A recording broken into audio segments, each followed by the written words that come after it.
حدیث پاک میں آتا ہے کہ ملک الموت اترتا ہے، اس کے ساتھ 4 فرشتے ہوتے ہیں۔ وہ چاروں فرشتے آتے ہیں، اس کی پٹائی شروع کر دیتے ہیں۔ ابھی پرسوں یہ حدیث میں نے پڑھی ابن ماجہ میں کہ ملک الموت کہتا ہے ایتھا النفس الخبیثہ کانت فی الجسد الخبیث، اے خبیث روح جو خبیث جسم میں تھی، اخرجی باہر آؤ۔ اب وہ واپس تو ہو نہیں سکتا، اپنے آپ کو روک تو سکتا نہیں، تو وہ حیران پریشان خوف زدہ، تو اس کے جواب میں اس کو ملک الموت کہتا ابشری ابشری بحمیم وغساق وآخر من شکلہ ازواج، تیار ہو جا خوفناک عذاب کے لیے اور کھولتے پانیوں کے لیے، کانٹے دار جھاڑیوں کے لیے اور بے شمار عذاب کی شکلوں کے لیے۔ تو اس کی روح کو جب کھینچتے ہیں تو رگ رگ سے وہ کٹ کٹ کے نکلتی ہے، تو سارا وجود زیر و زبر ہوتا ہے، سکرات کا درد ساری دنیا کے دردوں پر حاوی ہے۔ جب اس کی روح نکلتی ہے اور اس کو لے کر آسمان پر چلتے ہیں تو دروازے پر پہنچتے ہیں تو اندر سے فرشتے پوچھتے ہیں کون ہے؟ کہتے ہیں فلاں فلاں کا بیٹا ہے۔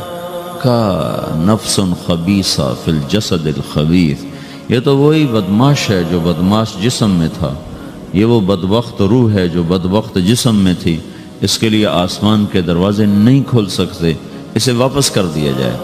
تو آسمان کے دروازے لا تفتح لهم ابواب السماء ولا يدخلون الجنة حتى يلج الجمل في سم الخياط، کہ ان کے لیے آسمان کے دروازے نہیں کھلیں گے اور ان کے لیے جنت کے دروازے نہیں کھلیں گے، پھر یہ وہاں سے نیچے گرائے جاتے ہیں جو اللہ کا قید خانہ ہے سجین۔ وما ادراک ما سجین کتاب مرقوم، وہ تمہیں خبر نہیں کہ وہ کیا خوفناک قید خانہ ہے جو اللہ تعالیٰ نے بنایا ہے، اسے وہاں دھکیل دیا جاتا ہے۔ پھر قیامت تک اس کے لیے انتظار کی گھڑیاں ہیں اور عذاب کی شدت ہے۔ اور جب کوئی نیک آدمی اللہ تعالیٰ کے دربار میں جانے کا اس کا وقت آتا ہے تو اللہ تبارک و تعالیٰ فرماتے ہیں ان الذین قالوا ربنا اللہ ثم استقاموا تتنزل علیہم الملائکۃ الا تخافوا ولا تحزنوا وابشروا بالجنة التي كنتم توعدون نحن اولیاؤکم فی الحیاة الدنیا وفی الآخرہ ولکم فیہا ما تشتہی انفسکم ولکم فیہا ما تدعون نزل من غفور الرحیم۔ جب کوئی نیک مرد عورت کے جانے کا وقت آتا ہے تو اس کے لیے بھی فرشتے آتے ہیں اور آ کر اس کو خوشخبری دیتے ہیں اور آ کر اس کو تسلی دیتے ہیں کہ آپ غم نہ کریں، پیچھے والے بھی آپ کو مل جائیں گے، آپ خوف نہ کریں، آگے ساری منزلیں آپ کے لیے آسان ہیں، آپ کے لیے جنت بھی تیار ہے، رب بھی مہربان ہے۔ اور حدیث پاک میں آتا ہے کہ ملک الموت اور 4 فرشتے آتے ہیں، وہ 4 فرشتے اس کو سہلاتے ہیں، دباتے ہیں کہ موت کا درد اسے محسوس نہ ہو۔ اور ملک الموت فرماتے ہیں ایتھا النفس الحمیدہ کانت فی الجسد الحمید اخرجی، اے نیک روح جو نیک جسم میں تھی باہر آؤ۔ کیا کرو؟ وابشری بروح وریحان ورب راض عنک غیر غضبان، آپ کو بشارت ہو آپ کے لیے جنت تیار ہو چکی ہے اور وہاں کی ساری نعمتیں آپ کے لیے میسر ہو چکی ہیں اور اللہ آپ پہ راضی ہو چکا ہے اور اللہ آپ پہ خوش ہو چکا ہے۔ اس پر اس کی روح کو نکالا جاتا ہے، پھر سارے فرشتے اس کو استقبال کے ساتھ جب آسمان پر لے جاتے ہیں تو اندر سے پوچھتے ہیں کون ہے؟ کہ فلاں فلاں کا بیٹا، فلاں فلاں کی بیٹی۔ کہتے ہیں نفس حمیدہ فی جسد حمید، یہ تو نیک روح تھی جو نیک جسم میں تھی، مرحبا بہی، اس کو ہم سب استقبال کس کا کرتے ہیں۔ اور ایک دم آسمان کے دروازے کھلتے ہیں، پھر وہ پہلا دوسرا تیسرا چوتھا سارے آسمان پار کرتا ہوا اللہ پاک کے عرش کے نیچے کے جا کر، مرد ہے یا عورت، وہاں جا کر سجدے میں سر رکھتا ہے اور اللہ تعالیٰ فرماتے ہیں ہاں اس نے ہمیں خوش کیا، ہم اسے خوش کریں گے، اور اس کو عافیت کے ساتھ وہاں آسمان میں، پہلے آسمان سے لے کر اللہ کے عرش تک یہ سب ویٹنگ روم بنے ہوئے جہاں اللہ اپنے اپنے درجات کے مطابق جنت والوں کو ٹھہراتا ہے، اور وہ انتظار گاہ ہے اور وقت ختم ہو جاتا ہے، لہٰذا انتظار کی جو تکلیف ہے وہ بھی ختم ہو جاتی ہے۔ وقت ختم تو انتظار کا احساس ختم، اور ٹائم کے گزرنے کا احساس ختم۔ تو جیسے اصحاب کہف کو اللہ نے غار میں داخل کر کے تو غار کے اندر سے وقت کو نکال کے باہر پھینک دیا، باہر 300 سال گزرے، اندر آدھا ہی دن گزرا تھا۔ وہ جب اٹھے ہیں تو وہ 25 برس کا نوجوان 325 سال کا ہو کے نہیں اٹھا، وہ 25 سال کی عمر میں اٹھا ہے، نہ ناخن بڑا ہے، نہ مونچھیں بڑی ہیں، نہ ان کی داڑیاں لمبی ہوئی ہیں، کیونکہ تو زندہ تھے، مر نہیں گئے تھے، تو زندہ کے تو بال بھی بڑھتے ہیں، ناخن بھی بڑھتے ہیں، لیکن وہ اس طرح اٹھے کہ 300 برس گزر گئے اور 25 برس کا نوجوان 25 سال کی عمر میں اٹھا ہے، 20 برس کا 20 برس کی عمر میں اٹھا ہے، اور وہ کہنے لگے کم لبثنا، بھئی کتنا ٹھہرے ہیں، یومن او بعض یومن، لگتا ہے کوئی دن آدھا دن ٹھہرے ہیں۔ وہ صحیح کہہ رہے تھے، باہر اللہ تعالیٰ نے وقت کی گھڑی کو چلائے رکھا اور اندر غار میں اس کو سوئچ آف کر دیا، نکال دیا، یہاں وقت کو داخل نہیں ہونے دیا، تو وقت کے گزرنے سے جو بھی اثرات مرتب ہوتے ہیں وہ ان پر مرتب نہیں ہوئے، تو وہ 20 آدھا ہی دن کے بعد اٹھے ہیں، باہر 300 سال، اندر آدھا دن۔ یہی کچھ اللہ تبارک و تعالیٰ برزخ میں کر دیتا ہے، وقت کو ختم کر دیتا ہے، گزرنے کا احساس نہیں ہوتا ہے۔ تو اس طرح میرے عزیزو، یہ دو موتیں ہر انسان دیکھتا ہے، یا وہ جنت کے فرشتوں کا استقبال دیکھتا ہے یا جہنم کے فرشتوں کی مار اور پٹائی کو سہتا ہے۔ رابعہ بصری رحمۃ اللہ علیہ کا انتقال ہونے لگا تو انہوں نے رات کو فوت ہوئی، تو انہوں نے اپنی خادمہ کو بلا کے فرمایا کہ کسی کو بتانا نہیں، جب میں مر جاؤں تو پڑوس میں 2-4 کو بلا کر نا میرا جنازہ پڑھوا دینا، اور جس کرتے میں تہجد پڑھتی تھی وہی میرا کفن بنا دینا، اور صبح بے شک لوگوں کو بتا دینا، میرے مرنے کے بعد میری میت کو رکھنا نہیں، فوراً دبا دینا۔ تو جب ان کا انتقال ہوا تو انہوں نے پڑوس کے 2-4 10-20 آدمی بلائے اور ان کو تدفین تجہیز سب کچھ ہو گئی۔ صبح شور مچا کہ وہ رابعہ بصری کا انتقال ہو گیا۔ تو اگلے دن وہ خواب میں اس خادمہ کو ملی اور کہا بیٹی تیری بڑی مہربانی، تو نے میری وصیت کے مطابق عمل کیا۔ اس نے دیکھا کہ انہوں نے ایک خوبصورت سبز لباس پہنا ہوا ہے، تو وہ فرمانے لگی، انہوں نے سوال کیا کہ آپ کے ساتھ قبر میں کیا ہوا؟ تو وہ کہنے لگی کہ میرے پاس منکر نکیر آئے تھے اور مجھ سے کہنے لگے من رب کی، تیرا رب کون ہے؟ تو میں نے کہا سبحان اللہ، 40 برس جس کو میں نہ بھلا سکی اس کو 4 ہاتھ زمین میں آ کے میں بھول جاؤں گی۔ ان کا 42 برس کی عمر میں انتقال ہوا تھا۔ تو وہ کہنے لگے سبحان اللہ، جس کو میں 40 برس نہ بھلا سکی میں اسے 4 ہاتھ زمین کے اندر آ کے بھول جاؤں گی۔ تو منکر نکیر کہنے لگے اس کا کیا حساب لینا؟ پھر انہوں نے پوچھا کہ وہ آپ کا وہ کرتا کہاں گیا تہجد والا جس میں آپ کو کفن دیا تھا؟ کہا وہ اللہ نے مجھ سے لے لیا ہے اور میرے اعمال کے خزانے میں رکھ دیا ہے، قیامت کے دن میرا وہ کرتا بھی میرے ترازو میں تولا جائے گا، اور مجھے یہ لباس پہنایا ہے جو جنت کا لباس ہے۔ یہ بھی ایک موت ہے، اس طرح بھی لوگ مرتے ہیں۔ اور دوسری بھی ایک موت ہے، ہمارے علاقے کی بتا رہا ہوں، اپنے علاقے کی۔ ایک زمیندار مر گیا، اس کی قبر کھودی، ساری بچھوؤں سے بھری ہوئی، ایسے جیسے چیونٹیاں پھر رہی ہوتی، تو انہیں وہ بند کر کے دوسری کھودی، ساری بچھوؤں سے بھری ہوئی، پھر وہ بند کر کے تیسری کھودی، ساری بچھوؤں سے بھری ہوئی۔ قبرستان میں اتنے بچھو کہاں سے آ گئے؟ یہ زمین کے بچھو نہیں ہے، یہ آخرت کی بلائیں ہیں جس کے ساتھ اب اس سے قیامت تک رہنا ہے اور گزارا کرنا ہے۔ تو یہ 2 طرح کی موتیں روزانہ لوگ مرتے ہیں، روزانہ لوگ مرتے ہیں۔ جب نماز کا وقت ہوتا ہے ملک الموت ساری دنیا کا چکر لگاتا ہے اور دیکھتا ہے کون پڑھ رہا ہے کون نہیں پڑھ رہا، کون پڑھ رہا ہے کون نہیں پڑھ رہا۔ جو نماز کی پابندی کرتا ہے اس کی موت آسانی سے ہوتی، جو نماز میں غفلت کرتا ہے اس کے ساتھ موت کے وقت شدت اور سختی اختیار کی جاتی۔ تو بھائیو، یہ ایک جسم ہے، ایک روح ہے۔ روح باقی رہنے والی چیز ہے، جسم مٹ جاتا ہے، پھر اللہ سے قیامت کے دن نیا جسم عطا فرمائے گا، ایک نیا جسم دیا جائے گا۔ روح وہی ہے جو اللہ کے خزانوں میں جمع ہو جاتی ہے۔ نافرمان کی سیاہ کالی روح ہوتی ہے، فرمان بردار کی روشن چمکدار روح ہوتی ہے۔ تو اللہ نے کچھ تقاضے جسم کے رکھے ہیں اور کچھ روح کے رکھے ہیں۔ جسم کے تقاضے پورے نہ کرو تو یہ پریشان ہو جاتا ہے، روح کے تقاضے پورے نہ کرو تو یہ پریشان ہو جاتی۔ روح کی پریشانی جسم سے زیادہ ہے، چونکہ روح کی طاقت جسم سے زیادہ ہے۔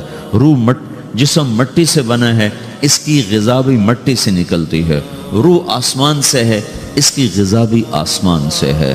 روح کا تعلق جب تک اللہ سے نہیں جڑتا اس سے بھوک اور پیاس لگتی رہتی ہے۔ جسم کو جب تک روٹی اور پانی نہ ملے یہ تڑپتا اور پریشان رہتا ہے۔ جیسے اللہ تعالیٰ نے ہمارے جسم میں روٹی اور پانی کی طلب کو بے ساختہ رکھ دیا ہے۔ میں بیان کے دوران بھی پانی پی رہا ہوں، آپ دیکھ رہے ہیں کہ میرا حلق سوکھ جاتا ہے، مجھے طلب محسوس ہوتی ہے، پانی، حلق سوکھتا ہے پانی کی طرف بھاگتے ہیں، بھوک لگتی ہم روٹی کی طرف بھاگتے ہیں۔ یہ ایک ایسا اندر میں آٹومیٹک سسٹم ہے کہ ہم اس کو آف نہیں کر سکتے۔ یہ سوتے سوتے بھی بھوک کی وجہ سے آنکھ کھل جاتی، سوتے سوتے پیاس کی وجہ سے آنکھ کھل جاتی ہے۔ یہ ایسا خود اللہ تعالیٰ نے ساختہ نظام بنایا ہے کہ آپ اپنے جسم میں روٹی اور پانی کی طلب کو نہیں نکال سکتے۔ میرے عزیزو، ٹھیک اسی طرح اللہ نے انسانی روح میں اپنی طلب رکھ دی ہے اور اپنے رسول کی طلب رکھ دی ہے۔ یہ دو طلب ایسی ہیں کہ یہ آپ کے جسم روح سے نکل نہیں سکتی۔ جیسے بھوکا روٹی نہ کھا لے، پیاسا پانی نہ پی لے، اسے چین نہیں آ سکتا۔ وہ روح جو اللہ اور اس کے رسول سے نہ آشنا ہے، جب تک وہ وہاں تک پہنچ نہیں جاتی اسے چین نہیں آ سکتا، اس کا اندر پریشان رہے گا۔ 1997 میں جب جنید جمشید سے میری پہلی ملاقات ہوئی تو اس نے مجھ سے یہ سوال کیا کہ مولوی صاحب، ایک پاکستانی نوجوان جس گلیمر کو خوابوں میں دیکھتا ہے، وہ گلیمر تو مجھے زندگی میں ویسے ہی حاصل ہے۔ میرے چاروں طرف زندگی کا رقص ہے اور میری زندگی کی ہر خواہش، ہر السلام علیکم، ویلکم بیک ٹو مسلم سیرہ۔ ایسے ہی بیانات سننے کے لیے ہمارے چینل کو سبسکرائب کریں اور بیل آئیکن کو ضرور دبائیں۔ شکریہ۔ تمنا پوری ہے، اس کے باوجود میرے اندر اندھیرا ہے، میرے اندر خلا ہے۔ مجھے لگتا ہے میں وہ کشتی ہوں جس کا کوئی ساحل نہیں، جس کی کوئی سمت نہیں، جس کا کوئی گھاٹ نہیں۔ یہ کیوں ہے؟ میرے ساتھ تو ایسا نہیں ہونا چاہیے۔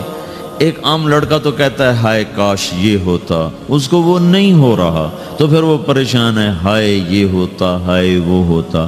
تو میں تو ہائے نہیں کرتا ہوں، میری تو ہر لذت اور خواہش میرے سامنے تشتری میں سجا کے پیش کی جا رہی۔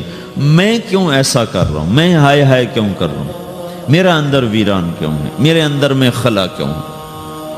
یہ وہی خلا ہے کہ وہ روح کی پیاس کو شراب میں بجھانا چاہتا ہے، وہ روح کی پیاس کو لڑکی میں بجھانا چاہتا ہے، وہ روح کی پیاس کو موسیقی سے بجھانا چاہتا ہے، وہ روح کی پیاس کو دنیا کی رعنائیوں میں 5 سٹار ہوٹلوں سے بجھانا چاہتا ہے۔ روح کیا جانے روٹی کیا ہے، شراب کیا ہے، پانی کیا ہے، عورت کیا ہے، موسیقی کیا ہے، گھنگرو کیا ہے، پائل کیا ہے، چھنکار کیا ہے۔ روح کو ان چیزوں کی کیا خبر؟ امریکہ میں ہماری ایک جماعت تھی تو 4 لڑکیاں 2 لڑکے مسلمان ہوئے۔ تو ایک لڑکے کا نام رکھا تھا ابراہیم، اور اس کو جب پڑھایا نا کلمہ، انہوں نے کہا ہائے، انہوں نے کہا ہائے، اور دونوں ہاتھ یہاں رکھے سینے پر، دل پر، کہا ہائے۔ تو ہمارے ساتھی ہیں ڈاکٹر اختر، وہ کہنے لگے کیا ہوا کیا ہوا؟ کہنے لگا جب سے ہوش سنبھالا یہ جگہ خالی تھی، یہ تیرے کلمہ پڑھانے پر بھر گئی ہے کہ میری خوشی سے ہائے نکل گئی۔ یہ جگہ خالی رہے گی، یہاں شراب نہیں پہنچ سکتی، یہاں نغمہ اور موسیقی نہیں پہنچ سکتی، یہاں تالے لگے ہوئے ہیں، یہاں تک کوئی آواز نہیں جا سکتی۔ دل کے تاروں پر ایک ہی نغمہ چڑھ سکتا ہے اور وہ اللہ کی یاد کا ہے اور اللہ کی محبت کا ہے اور اللہ کے رسول کی محبت کا ہے۔ باقی کوئی مضراب ایسا نہیں جو ان تاروں کو چھیڑ سکے، باقی کوئی چیز، آواز ایسی نہیں جو دل کی دنیا پر جا کر دستک دے سکے۔ یہاں بند دروازے ہیں، یہاں صرف اللہ پہنچے گا، اللہ کے رسول کا تعلق پہنچے گا، باقی کوئی چیز یہاں نہیں جا سکتی۔ تو چونکہ آج ہمارا علم غلط ہو گیا، پنکھا بند کرو، ہمارا علم غلط ہو گیا ہے، تو ہم نے ان دنیا کی چیزوں کو سب کچھ سمجھ کر اس کی دوڑ لگانا شروع کر دی ہے۔ تو روح آسمان سے ہے، اس کا تعلق اللہ سے بناؤ بھائیو۔ اللہ کا تعلق پائے بغیر نہ کوئی مرد مکمل ہے نہ کوئی عورت مکمل ہے، اور چونکہ براہ راست اللہ کو کوئی پا نہیں سکتا، چونکہ وہ ہمارے سامنے نہیں، اس کے اور ہمارے درمیان لاکھوں کروڑوں پردے حائل ہیں، تو اللہ اپنے بندوں میں سے ایک کو منتخب کر کے اپنا رسول بناتا ہے، اس پر اپنا آپ کھول دیتا ہے، پھر اسے کہتا ہے جا لوگوں کو بتا کہ یہ زندگی اللہ کو پسند ہے۔ وہ اللہ کا جو رسول ہے وہ بندوں اور رب کے درمیان واسطہ بن جاتا ہے۔ اللہ نے ہمیں حضرت محمد صلی اللہ تعالی علیہ وسلم جیسا رسول دے دیا۔ اللہ تعالیٰ نے اپنا آپ کسی کو نہیں دکھایا۔ موسیٰ علیہ السلام پہ ایک تجلی پڑی، ان کو 40 دن ہوش نہیں آیا، 40 دن اللہ سے ضد کرنے لگے، رب ارنی انظر الیک، یا اللہ میں تجھے دیکھنا چاہتا ہوں۔ اللہ تعالیٰ نے کہا موسیٰ یہ ہو نہیں سکتا۔ موسیٰ علیہ السلام اللہ کے نبی نے فرمایا لاڈلے نبی تھے، اللہ پاک سے ضد کر لیا کرتے تھے، پھر کہنے لگے نہیں یا اللہ میں نے ایک دفعہ تو ضرور دیکھنا ہے۔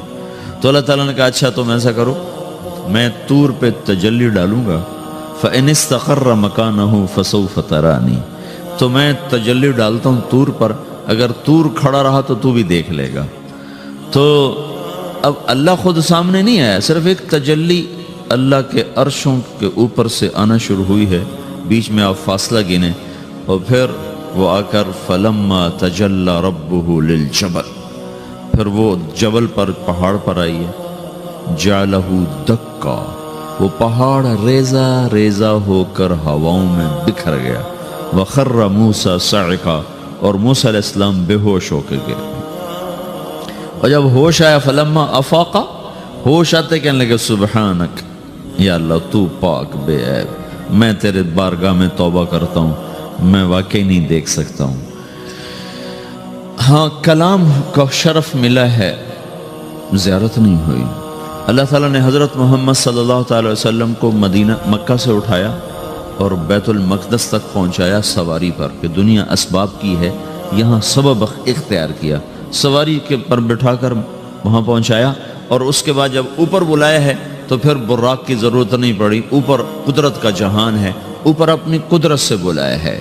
یہ بیچ میں دیکھو نا کتنا بڑا، آپ اگر ہوا سے اوپر چلے جاؤ، یہ 500 میل ہوا کا غلاف ہے، اس سے اگر اوپر چلے جائیں گے نا تو آپ خود بم بن کے پھٹ جائیں گے ایک دھماکے کے ساتھ، چونکہ ہر انسان کے اوپر ہوا کا ایک پریشر ہے، کوئی 280 من کے قریب ہر انسان کے اوپر ہوا کا پریشر ہے۔ اس پریشر کو توڑنے کے لیے میرے اندر خود ایک پریشر بنا ہوا ہے جو اس کو توڑ رہا ہے۔ جب یہ ہوا کا پریشر میرے اوپر سے ریلیز ہو جاتا ہے تو میرا اندر کا اپنا پریشر بم کی طرح پھٹے گا اور مجھے پرزے کر دے گا۔ اس لیے وہ خلائی لباس بنایا جاتا ہے جس میں وہ مصنوعی پریشر دیا جاتا ہے تاکہ اوپر جا کر یہ پھٹ نہ جائیں۔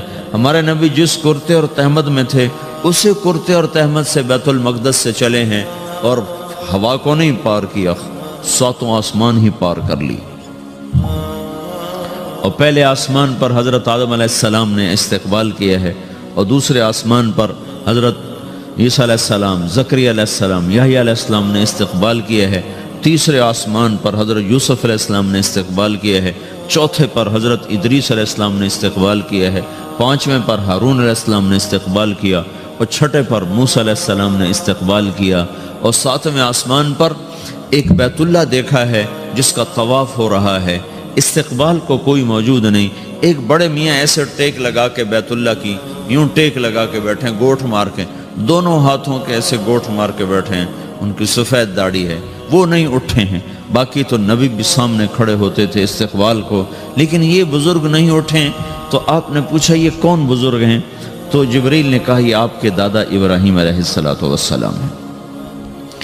آپ خود چل کے آگے گئے ہیں، وہ قریب آئے تو وہ اٹھے اور آپ کو گلے لگایا، ماتھا چوما، پیار کیا۔ سارے نبیوں نے استقبال کے دوران کہا تھا ہمارے بھائی آ گئے، مرحبا ہمارے بھائی آ گئے، لیکن جب ابراہیم علیہ السلام سے ملاقات ہوئی تو انہوں نے فرمایا مرحبا میرا بیٹا آ گیا، مرحبا میرا بیٹا آ گیا ہے۔ اور یہ جو حالانکہ مرتبہ تو ابراہیم علیہ السلام کا چھوٹا ہے، ہمارے نبی کا مرتبہ بلند ہے، لیکن رشتے میں ابراہیم علیہ السلام کا مرتبہ بلند ہے اور ہمارے نبی کا مرتبہ چھوٹا ہے۔ ابراہیم علیہ السلام اوپر جا کر دادا بن رہے ہیں اور یہ نیچے پوتا پڑپوتا بن رہے ہیں، تو رشتے کی نسبت میں آپ چھوٹے ہیں وہ بڑے ہیں۔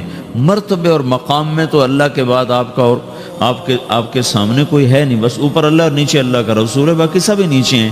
لیکن یہ امت کو سبق دینا تھا کہ اللہ تعالیٰ کو معلوم تھا کہ آنے والی یہ جو نسل ہے یہ ماں باپ کے نافرمان ہوں گی، چونکہ انہیں صرف پیسہ کمانا، آپ کا بھی قصور نہیں، آپ کو ٹیکسٹائل سکھائی جا رہی، کوئی ماں باپ کی تعظیم تو نہیں سکھائی جا رہی ہے۔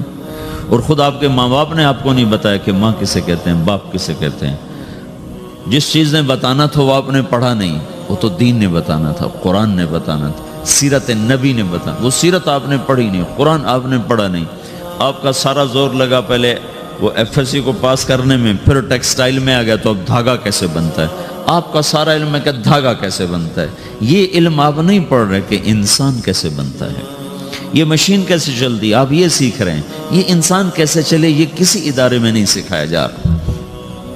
وہ اداروں کا یہ موضوع ہی نہیں کہ انسان بناؤ، اداروں کا موضوع ہے بس روبوٹ بناؤ جنہیں بس دھاگا بنانا آتا ہو، کسی کو دوائی بنانی آتی ہو، کسی کو حل بنانا آتا ہو، کسی کو بم بنانا آتا ہو، کسی کو کپڑا بنانا آتا ہو، کسی کو لوہا بنانا آتا ہو،